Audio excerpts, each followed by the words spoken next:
እሺ ሰላም ሰላም እንኳን ደህና መጣችሁ። ይሄ ሁለተኛው ቱቶሪያላችን ማለት ነው። ባለፈው ትምህርታችን ሪሰርች ምንድነው ከሚለው መጀመራችን ይታወቃል። ስለዚህ በዛሬው ትምህርት purposes of doing research ወይ ደግሞ ምርምር የማድረግ ዓላማ የምርምር ዓላማው ምንድነው የሚለውን ነው አጠር አድርገን ለመመልከት የምንሞክረው። ስለዚህ የምርምር ዓላማ የተለያዩ ማቴሪያሎችን ስታዩ በተለያየ መልኩ ከፍለው ልታያቸው ትችላላችሁ። ለምሳሌ ስንት አይነት ምርምር አለ ከሚለው ጋር አያይዘው ዓላማውም በምርምር አይነቶች ወይም ሪሰርች ፐርፐስ እንደየ ሪሰርች ታይፑ ይለያያል ብለው የሚነሱ አሉ። ሌሎቹ ደግሞ ጀስት ከጀነራል ሳይንስ ካቴጎሪ ማለት ፒውር ሳይንስ ኤንድ አፕላይድ ሳይንስ ከሚለው አንፃር እነዚህ ሳይንስ ዘርፎች የሚደረጉ ምርምሮችም በዚሁ ልክ እንደሚከፈሉ ፐርፐዙም በዛው ልክ የተለያየ እንደሆነ አድርገው ያሳያሉ። ዞሮ ጀስት እዚህ ጋር የምናየው የምርምር ዓላማ ወይም ጀስት purpose of doing research ምንም እንኳን በተለያየ ሳይንስ ዘርፍና የትምህርት ሁኔታ ላይ የተለያየ ምርምር ሊኖር ቢችልም ጠቅለል አድርገን ስናየው ግን ምርምር የማድረግ ዓላማ ምንድነው?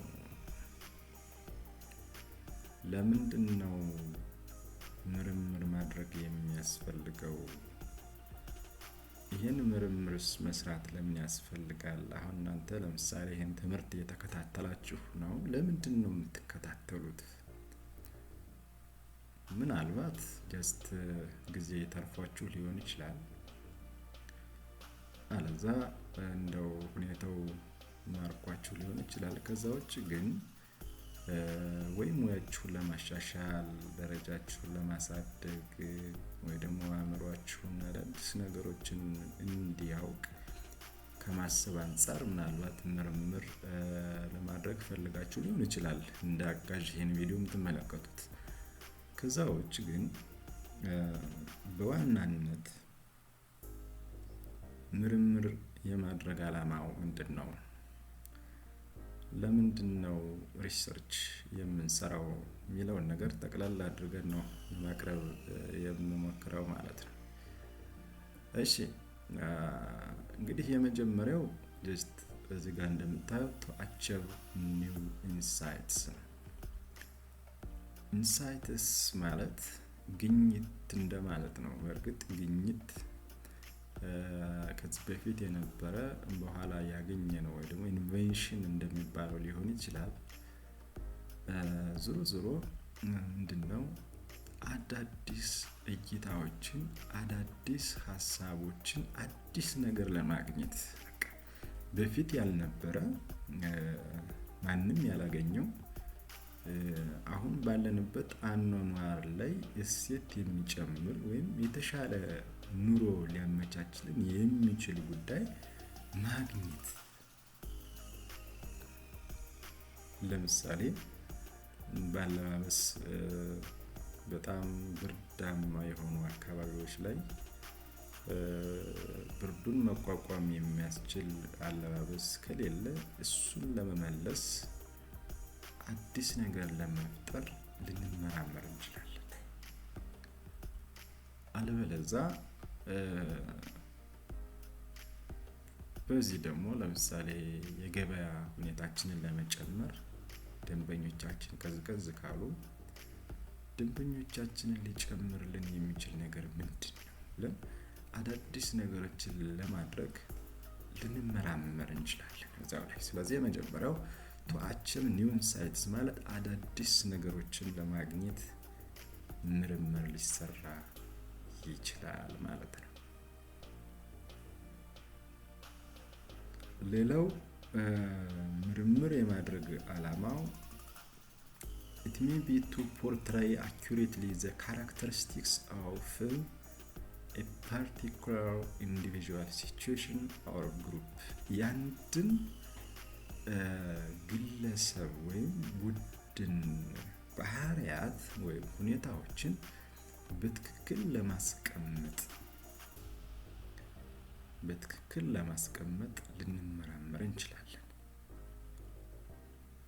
ለምሳሌ በጣም አስቸጋሪ የሆኑ ግለሰቦች ቢኖሩ የነሱን ግለሰቦች አጠቃላይ ባህሪ ምን ነው የሚያስቸግር፣ ምን እያደረጉ ነው የሚለውን ነገር ልክ እንደ ስኬች እንደ ስዕል እንደምንስለው እንደ ስኬች ፖርትሬይ ልናደርግ እንችላለን ማለት ነው። ፖርትሬይ ማለት ስዕል እንደመሳል ማለት ነው፣ ስኬች እንደማድረግ ማለት። ስለዚህ ወደዚህ ስናመጣው ጀስት ባህሪያቸው ሁኔታቸውን በትክክል ለማስቀመጥ ይሄ ነው ብሎ ለማስቀመጥ ምርምር ልናደርግ እንችላለን። አንድ ስኬታማ የሆነ ቢዝነስ ከሆነ የዛ ቢዝነስ ስኬታማ የሆነበትን መንገድ በትክክል ልናስቀምጥ እንችላለን። አንድ ጎበዝ የሆነን ሰው ሁኔታ የዛን ጎብዝና በምን መልኩ ነው ጎበዝ የሆነ ተብለን ብንጠይቅ በዚህ ብለን ለማስቀመጥ እንዲሁ ምርምር ልናደርግ እንችላለን ማለት ነው። ስለዚህ ያንድን ግለሰብ ወይም ቡድን ሁኔታ ወይም ባህሪ በትክክል ለማስቀመጥ ምርምር ልናደርግ እንችላለን ማለት ነው።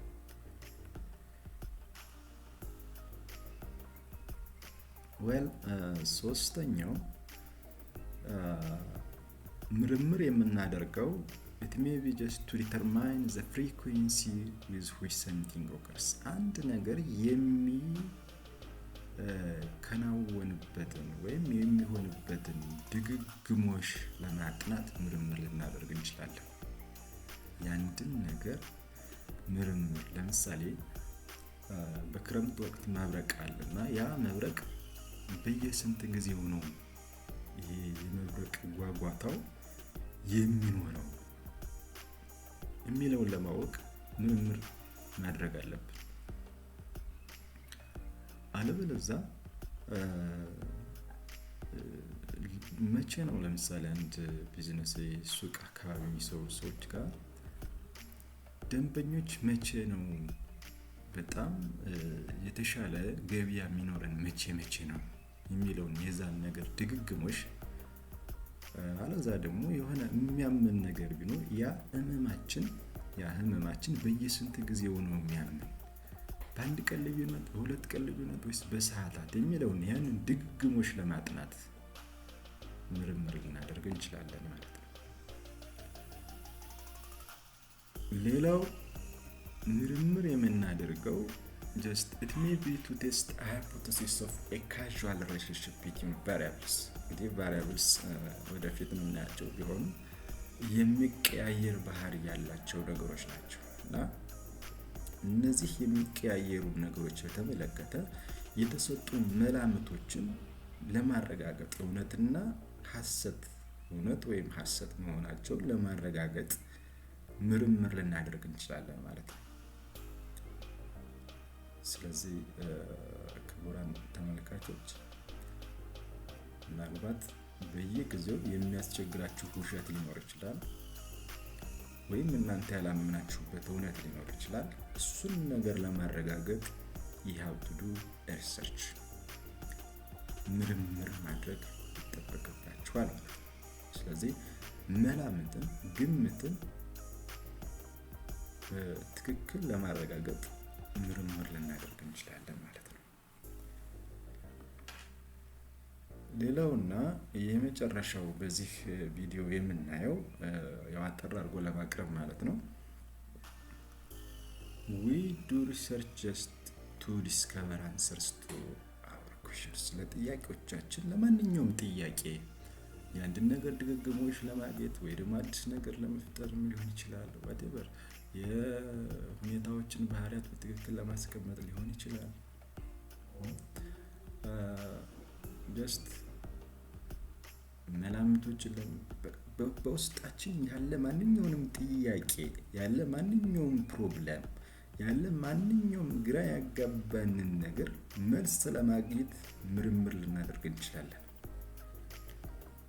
ስለዚህ ነው የዚህ ትምህርት ዋና ዓላማ ሰዎች በየዕለት ኑሯቸው ተማሪዎች ብቻ ሳይሆኑ ሁሉም ሰው በየዕለት ኑሮ የሚያጋጥመው ማንኛውንም የህይወት ጥያቄ መልስ ለመመለስ በትክክል ሳውንድ የሆነ ዲሲሽን የተመዛዘነና ሁኔታዎችን ያስተናበረ ምላሽ ወይም ውሳኔ ለመስጠት ያስችል ዘንድ ማለት ነው የዚህ ምርምር ትምህርት ዓላማ። ስለዚህ ለጥያቄዎቻችን ሁሉ መልስ ለማግኘት ምርምር ማድረግ ይጠበቅብናል። ምርምር የተገደበ አይደለም። በሃይማኖት ሊሆን ይችላል፣ በፖለቲካ ሊሆን ይችላል፣ በየዕለት ስራችን ሊሆን ይችላል፣ በየትኛውም መንገድ ሊሆን ይችላል። ምርምር የትኛውም ቦታ ሊያገለግለን ይችላል። ስለዚህ በሁሉም ቦታ ያሉን ነገሮችን አመዛዛኝ ለመሆን ምርምር የምርምር ጽንሰ ሐሳብ ሊገባን ይገባል ማለት ነው። የግድ ለመመረቂያ ብቻም ላይሆን ይችላል። ስለዚህ እስካሁን ያየናቸው just purposes of doing research ምርምር የማድረግ ዓላማ በሚል ርዕስ ያቀረብኩላችሁ ትምህርት ይህን ይመስላል። በቀጣይ እስከምንገናኝ በደንብ እየተከታተላችሁ በፊት የነበሩ ቪዲዮዎችንም ያያችሁ ጠብቁኝ ለማለት እወዳለሁ። አመሰግናለሁ። ቻው።